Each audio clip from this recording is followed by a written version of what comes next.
that game. When we lost that game, we could have been better. I think it's the NBA throw the refs under the bus like that. Like, this happened to be in our favor. Not even in our favor. We don't get the win, but, you know, to say that I got fouled and the tech and all that stuff, you know, just move on, man. You don't throw the refs under the bus like that. So, because the next game, you know, that group of refs, or whoever it is going to come out and they're going to ref the game. They're going to be tense when they ref in the game, and they're going to try to get every play right. They're going to try to be perfect, and, you know, without just going out there and relaxing and making the right call. So you can't find us for when we go out there and criticize them, but throw them under the bus for a 2-minute report. What about the first quarter? What about the second quarter, the third quarter? I think it's bullshit. They should get rid of it. Our refs don't deserve that, and they're trying their hardest to get the plays right. Then you look at a play in slow-mo and say it's wrong. Like, I think it's bullshit that they do that. That's that you throw the refs under the bus like that after the game. Like, it matters. This game's over. We're moving on. Needless to say, he did not hold back. I counted maybe 4 bleeps. Reaction to Durant's rant, Coach?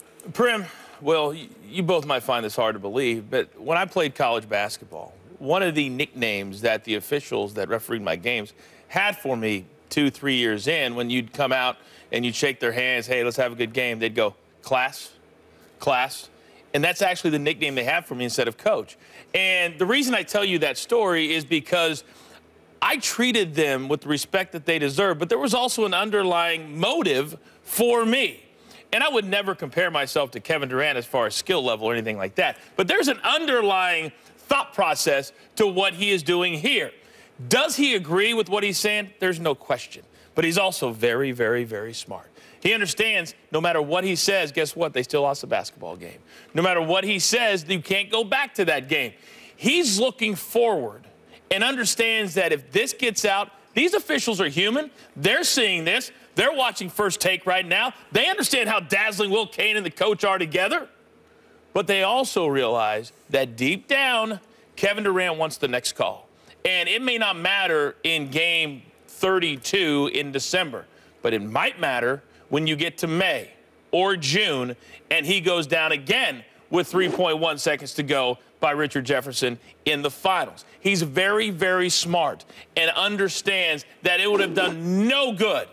And I also believe the last point that I will make, the NBA did throw the officials under the bus. And the reason for this is to get it off their plate in New York and put it on the officials. And I think that also is beep. I'm not allowed to say it, so I'm going to beat myself. Yeah. Beat myself. So what you are saying, besides the beep, is, and besides, by the way, comparing yourself to Kevin Durant in this one small occasion, and also saying you're a classy basketball player. It's very besides those things, I was just reporting the facts. That's what you are saying is that Kevin Durant is playing chess, that he is strategized. Yes. That what he's doing is manipulating the referees through this little clip we played. This was referee manipulation. Yes. Okay. What you're doing then is explaining to us why Kevin Durant was wrong. Because he was wrong. Everything he said was wrong. Now, maybe he has a reason for being wrong. Maybe he is playing the refs. And the words coming out of his mouth are not what he means, but rather how they play in a ref's mind or what he means. But I can only do this. I can only analyze the words coming out of his mouth. And that's what I'll do. Number one, this is the word, remember, accountability on every part. I like that Kevin Durant, as a leader of my team, if I'm a Golden State Warriors fan, which I'm not, but if I were, I'd like that he is accountable for the outcome of that game, that he doesn't play the victim card, that he doesn't lay it on the ref's feet for why they lost the game, that he says, no, no, no, we could have won the game with or without those calls. We should have won the game. Yes. That's what I want to hear from a player like Kevin Durant. So that part, accountability, he's right. Where he's wrong is saying the NBA's 2-minute report in analyzing ref behavior is also wrong. That's incorrect. He's wrong about that because he's missing the accountability mechanism. What this report is designed to do is to hold referees accountable for their decisions. Number one, Kevin Durant says next time they're going to try to be perfect. Next time they're going to try to get every call right. Correct, Kevin. That's the purpose of the 2-minute report. No. That's the purpose of it. No, that's not the purpose of it.